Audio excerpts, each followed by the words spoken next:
I was confined to bed with an extremely high fever, rendering me immobile. Desperate for some relief, I requested a simple glass of water from my oldest son. I had hoped that he would fulfill this basic request, but to my surprise, he brought me a glass filled with beer instead. To add insult to injury, he proceeded to splash the beer on me, all while I lay in bed, suffering from my feverish state. From the doorway, I could hear laughter, and there stood my son's wife, applauding and finding amusement in my misfortune. Even my eldest son joined in, laughing as he held the empty cup. It was a surreal and bewildering moment for me, as the scene played out before my fever-clouded eyes. As they laughed, I mustered the strength to speak, my voice strained from the pain in my throat. I declared that I would clean the house by the time they returned, ensuring that both my son and his wife heard my determination. My name is Helen, a 73-year-old homemaker. My husband George is 75 years old and recently retired. He spends his days teaching calligraphy to children at a local community center. It has always been his dream to open a calligraphy class after retirement, and I take joy in seeing him pursue that dream, watching him leave for the community center each day with a smile. We have 2 sons. Our younger son is married and has 2 young children attending elementary school. However, our eldest son, who is 44 years old, remains unmarried and continues to live with us. He appears to work part-time at a convenience store during the night, but only for about 4 days a week. He does not contribute financially to the household and seems content with a lazy lifestyle. In our lives, both my spouse and I have given caution to him on multiple occasions, but our oldest son did not pay attention. He is not involved in gambling or debt, and gradually my spouse and I ceased warning him. Then, out of nowhere, our oldest son suddenly announced that he had gotten married and brought his spouse home. Without even greeting us, she entered as if it were the most natural thing in the world. From that point forward, I had to prepare meals not only for my son, but also for his wife.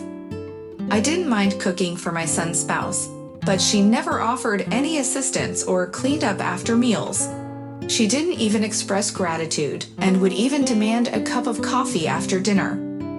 My spouse, unable to tolerate this any longer, sternly warned our oldest son and his wife, who then ceased making unreasonable demands in front of my spouse. However, when my spouse was absent, she started making requests, such as, "Mother-in-law, please take this dress to the cleaners for me." I believed she was being excessively self-centered, and when I cautioned her, my son took her side. He would say, "It's just something you can do while you're out shopping. Don't be so frugal." However, our son does not contribute financially to the household. Despite the fact that we are providing free food for him and his wife, I found it unreasonable for them to ask for more, and I contemplated whether or not to discuss it with my spouse. However, not wanting to witness a dispute between parent and child, I chose to wait and observe a little while longer. Today, I refrained from taking action once again. Following the request of my daughter-in-law, I brought her garments to the dry cleaners. Typically, my husband and I make biannual visits to our second son's family in Canada. We had plans to visit them once more during the upcoming week-long national holiday. Due to our frequent visits and occasional reciprocation, our grandchildren have developed a strong affection for us. We have already purchased beloved toys as gifts for our grandchildren and intended to acquire a roll cake as a memento along the way. During our visits to our second son's family, we often opt for the sleeper train instead of the airplane, relishing the picturesque scenery throughout the journey. Although the view from the plane is splendid, the train suits us better now that we have more leisure time. The day prior to our visit, I experienced an unusually heightened sense of excitement and ventured out for some shopping after bidding farewell to my husband, who was off to his regular calligraphy class. On my return from shopping, I made a detour to a pastry shop where they were selling handcrafted cookies. Anticipating that the cookies would have a longer shelf life compared to the cake, I purchased some for our grandchildren. As I made my way home, envisioning the joyful expressions on the faces of our grandchildren, a light drizzle began to fall. I hastened my pace, but the rain gradually intensified. I contemplated stopping by a nearby convenience store to purchase an umbrella, but by the time I arrived, my attire had already been drenched. I deliberated on waiting out the rain at the convenience store, uncertain of when it would cease, and yearning to warm my chilled body with a steaming beverage. Purchased a new umbrella and hurriedly made my way back home. Upon arriving, I was looking forward to taking a refreshing bath. However, my son's wife entered the bathroom and asked if I was planning to bathe. She explained that she needed to go out and requested to use the bath first. Despite it not being her house, she closed the bathroom door behind her. Reluctantly, I changed my clothes and started preparing dinner, trying my best to ignore her presence. As I began cooking, I started sneezing. The thought of catching a cold right before our trip the next day worried me. Unfortunately, my son's wife, who had been occupying the bathroom for over an hour, showed no signs of coming out. The following morning, the day we were supposed to visit our other son's family, I woke up feeling sluggish. My throat was sore and I had a runny nose. Checking my temperature, I discovered it was 100 degrees Fahrenheit. It seemed that I had indeed caught a cold from the rain the previous day. I informed George, my husband, that he should go alone this time to avoid passing on the cold to our grandchildren. George suggested canceling the visit, but we already had sleeper train tickets and gifts for the grandchildren. I insisted that George go ahead and visit our other son's family, even if it was just him. I handed him the cookies I had purchased at the bakery the day before. Despite George's concern, I assured him that it was only a slight fever and a minor cold. I promised him that I would be fine after taking some medicine and resting at home. Normally, George doesn't engage in much conversation with our eldest son and his wife, but that day he made sure to inform them that I'm feeling unwell. I requested that they assure me of taking care of the household chores. After bidding George farewell with a grin, I was on the verge of returning to bed when I overheard my eldest son and his spouse conversing. "Oh, what a bother. It's merely a minor illness, isn't it? However, now that Dad has left, we can enjoy some freedom for a while." I couldn't believe these words were coming from the individuals who were residing in our home without contributing to the expenses. But this was the norm for them. Do you comprehend that the sole reason you are able to reside here is thanks to your father, right? When I pointed this out to my eldest son Mark and his wife, they appeared to take offense and retorted, "We are doing you a favor by living with you in your old age." And that is correct. Normally, everyone despises living with their in-laws, added the daughter-in-law. And that is correct. Normally, everyone would detest living with their in-laws, the daughter-in-law added. It's ironic that they are the ones who moved in with us without being asked, yet they act as though they are doing us an immense favor. Despite feeling lethargic and desiring an early rest, I disregarded their remarks and returned to my room. That evening, my daughter-in-law entered my room and woke me up. "Mother-in-law, you aren't planning on neglecting cooking just because you're feeling slightly unwell, are you? You know I am incapable of cooking, right? It is not befitting for a 35-year-old woman to request her mother-in-law to cook because she cannot. I am feeling ill, and I want them to manage their meals independently. Even my husband should have I had given them a warning before departing in the morning." I attempted to disregard their presence and go back to sleep, but my daughter-in-law refused to leave the room. I thought it would be preferable to consume something light and take medication, so I compelled myself to rise and make my way to the kitchen to prepare a meal. While I was in the process of preparing the food, Mark arrived home. Despite observing me in the kitchen wearing a mask, he remained silent as if it were the most ordinary occurrence. Not only that, but he also demanded, "Hey, is the bath not ready yet?" Mark and his wife seemed unconcerned about whether or not I was unwell. Recognizing that they wouldn't listen anyways, and desiring to rest as soon as possible, I completed the meal preparation and proceeded to prepare the bath. Upon returning to the living room, Mark and his wife were engaged in a lively conversation while eating. They casually mentioned, "We're going on a trip overseas the day after tomorrow, so please refrain from spreading your cold to us." Taken aback by their sudden mention of an international trip, I consumed a light meal in the dining room, as suggested by my daughter-in-law, distancing myself from the warm living room. Meanwhile, in the living room, the couple was filled with excitement about their upcoming journey abroad. Mark had taken time off from his part-time job, and they were embarking on a 3-week excursion to Europe. I had not been informed about their plans to travel abroad, but I was grateful that they would be absent from home starting the day after tomorrow. On the morning of their departure, my cold had worsened to the extent that I could no longer arise from my bed. As I checked my temperature using a thermometer, I discovered that I had a fever of nearly 103 degrees Fahrenheit. I felt parched, but my headache was so intense that I couldn't even raise my head. In this condition, Mark approached me. "Hey, prepare some food for us. You can still cook even if you're unwell," he said. Tears welled up in my eyes as I witnessed my son asking his sick mother to cook.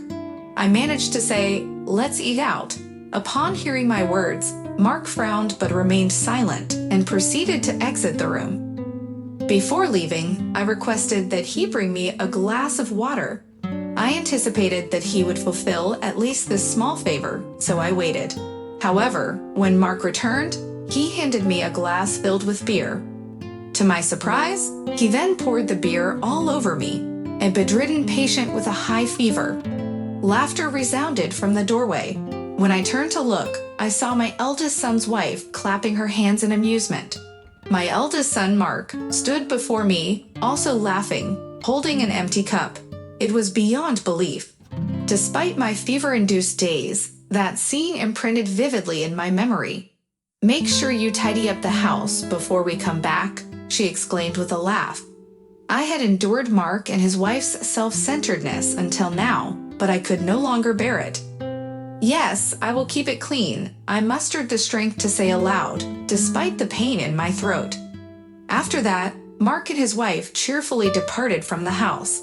I lacked the energy to even wipe the beer-soaked mess from my face, so I fell asleep as I was. When I eventually woke up, I felt feeling somewhat rejuvenated. I recall being drenched in beer by Mark, although surprisingly, I didn't feel sticky at all. The bed covers had also been changed. As I pondered what had occurred, my spouse, George, entered the room with a basin. Noticing me sitting up, he gently placed his hand on my forehead and inquired if I was all right. Why was George present? Wasn't he supposed to be with our second son's family? I attempted to ask, but couldn't vocalize my thoughts. Sensing my confusion, George proceeded to provide an explanation. He had taken a sleeper train to visit our second son's family, but he grew concerned about my well-being and decided to return early. He didn't trust Mark and his spouse to properly care for anyone. Our second son's family also urged him to hurry back, so he flew home. Upon arriving, he discovered me lying exhausted in bed, with a lingering scent of beer in the air. He swiftly cleansed my face with a moist towel, tidied up the surroundings, and tended to me as I slept for an entire day. When George inquired about what had transpired, I attempted to elucidate, but my voice failed me. The memory of being doused in beer by Mark brought tears to my eyes. Witnessing this, George fetched me some water and expressed his apologies, acknowledging that he shouldn't have questioned me at that moment. He advised me to rest and proceeded to prepare a bowl of porridge. It turned out that he had prepared the porridge in advance so that it would be readily available whenever I awoke from my slumber. The compassion displayed by George once again moved me to tears.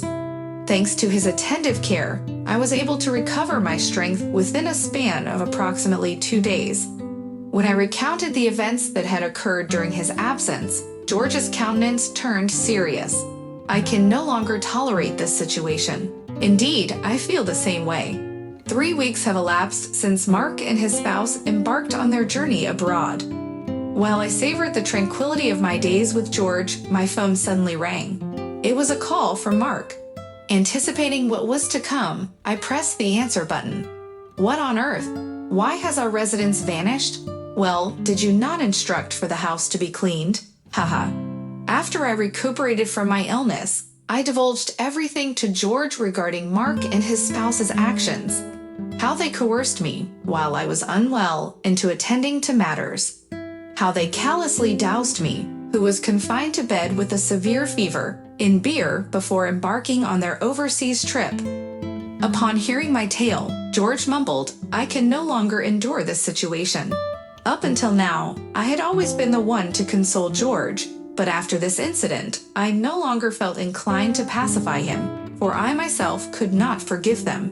In truth, my spouse George and I have been clandestinely devising plans to construct a new dwelling without informing our eldest son and his spouse.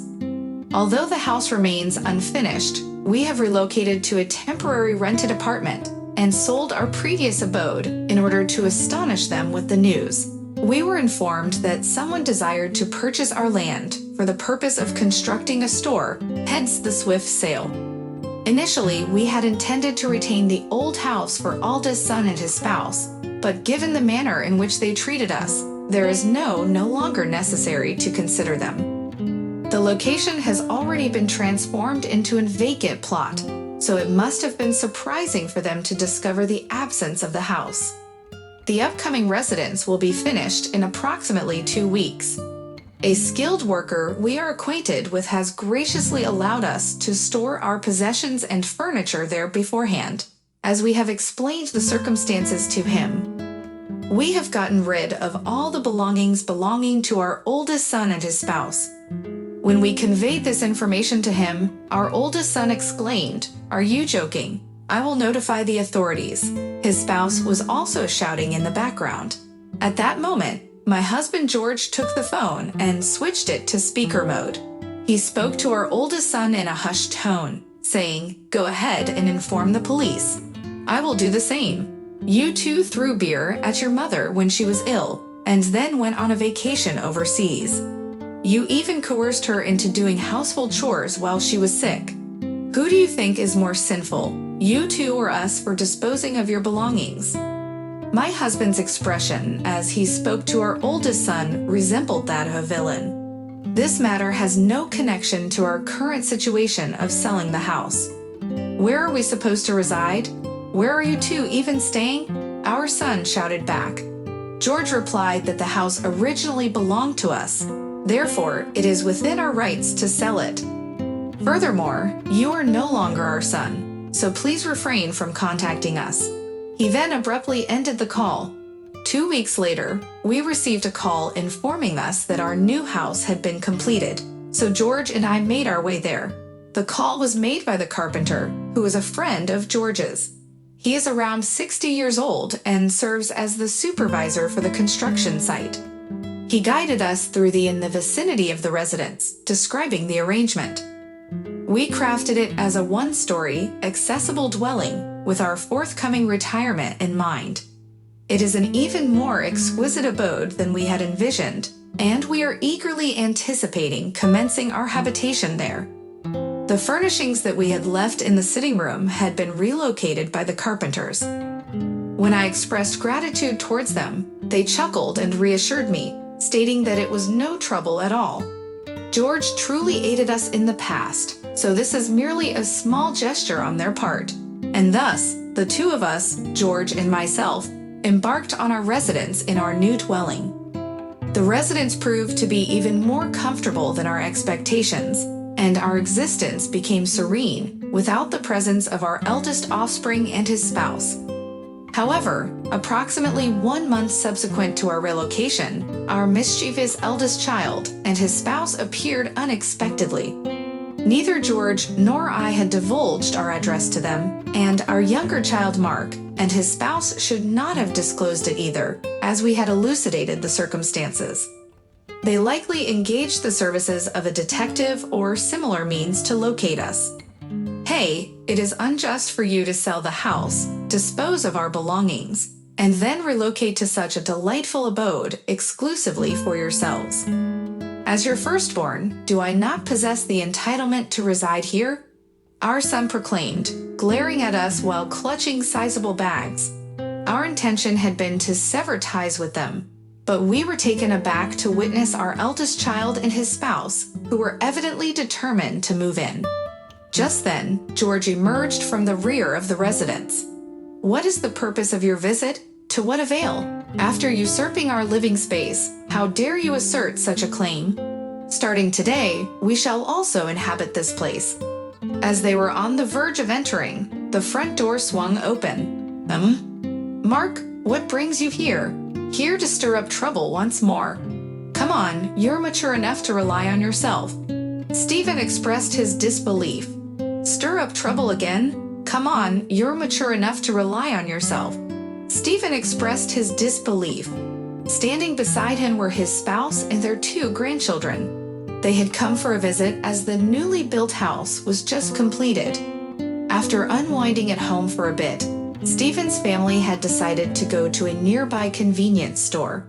Who are they? Are they troublesome individuals?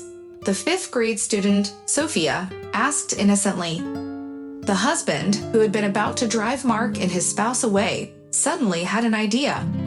While Stephen's family is staying for a week, the 2 of you should also stay here. However, I won't allow you to stay here indefinitely. With that, he welcomed everyone into the house through the entrance. The living room became crowded, and the first ones to relax on the sofa were Mark and his spouse. Man, I'm exhausted, mother-in-law. Can I have some coffee? I'll take mine black.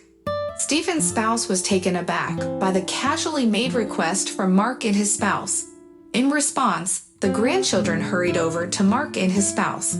Why can't you 2 do that yourselves when you're grown-ups? Even I, a child, can pour my own juice.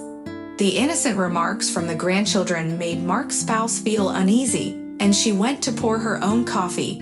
However, the questioning from the grandchildren continued. Why can't you 2, despite being an adult woman, do you not cook? My mother possesses the ability to prepare any dish. Why do you neglect to tidy up after yourself? Both my father and I consistently clean the dishes once we have finished eating. Why are you incapable of performing this task? My sister and I always handle it ourselves. The grandchildren, possibly due to the positive upbringing provided by Stephen's wife, demonstrate responsibility and frequently assist her. Stephen himself does not simply leave everything to his wife. They collaborate as a team. Consequently, it must have been confusing for the grandchildren to witness Mark and his wife's lack of initiative. Initially, Mark and his wife responded defensively, but the incessant questioning eventually left them exhausted by the end of the week. Mark's wife, in particular, expressed her dislike for being referred to as auntie. She earnestly requested the grandchildren not to use that term. However, when they asked, "Why not? You are an auntie, aren't you? You are not young enough to be called sister," she was taken aback. Even Stephen and I, who were nearby, couldn't help but burst into laughter. Once Stephen and his wife departed, we politely asked Mark and his wife to leave. Our children's persistent questioning had drained them, and they offered little resistance to our request. However, a few months later, we received a message requesting, "Can you lend us some money?" Until that point, they had been residing in our home, consuming our food without contributing any rent or living expenses. Since Mark, our eldest son, earned enough from his job at a convenience store to cover all expenses, it was not a problem for us. After being evicted from their residence, Mark and his spouse were expected to assume responsibility for their own rent and living expenses. However, they continued to spend money as they had before, seemingly relying on borrowed funds, with no savings to speak of. The sole source of income was Mark's salary from his part-time job at a convenience store, where he worked 4 days a week. It appeared that Mark's wife had no intention of seeking employment. Given their circumstances, it was quite audacious for them to inquire, "Can you lend us some money?" We made it clear that we would not lend them money in the future, nor would we provide any assistance, and subsequently blocked Mark's contact number. A few days later, while my spouse and I were away, we received a call on my spouse's mobile phone from our home security company. There was an intruder in our residence, and they sent us the video footage. As it turned out, Mark and his wife were attempting to gain entry into our house through a window. It was pitiful that they had resorted to breaking into their parents' home in order to steal money due to their financial hardship. At least they hadn't caused trouble for others, but that doesn't say much. The security personnel promptly apprehended Mark and his wife, and the police, who were summoned to the scene, took them into custody. They were released because they were family, but not before receiving a severe scolding. Since then, Mark and his wife have ceased their attempts to enter our house forcibly or break in. We have both blocked their calls, so we no longer receive any phone calls from them. According to Stephen, our second son, he also received a monetary appeal from Mark. Evidently, Mark had borrowed funds from loan sharks and was presently evading them because he couldn't repay the debt. You harvest what you sow. Reimburse the borrowed funds yourself, Stephen remarked, and proceeds to block Mark's contact as well. We are unaware of Mark and his spouse's subsequent fate, but we have elected to disregard individuals who derive pleasure from dousing an unwell individual with beer. With no association with Mark and his spouse, my spouse and I are relishing our serene, routine lives. My spouse previously conducted calligraphy courses at the nearby community center, but now he imparts instruction from home in a designated chamber we designed for that purpose. When Stephen and his family come to visit, the grandchildren and other youngsters partake in calligraphy lessons collectively, and they appear to be enjoying themselves while forging friendships. I am appreciative for these tranquil days and endeavor to make the most of every day.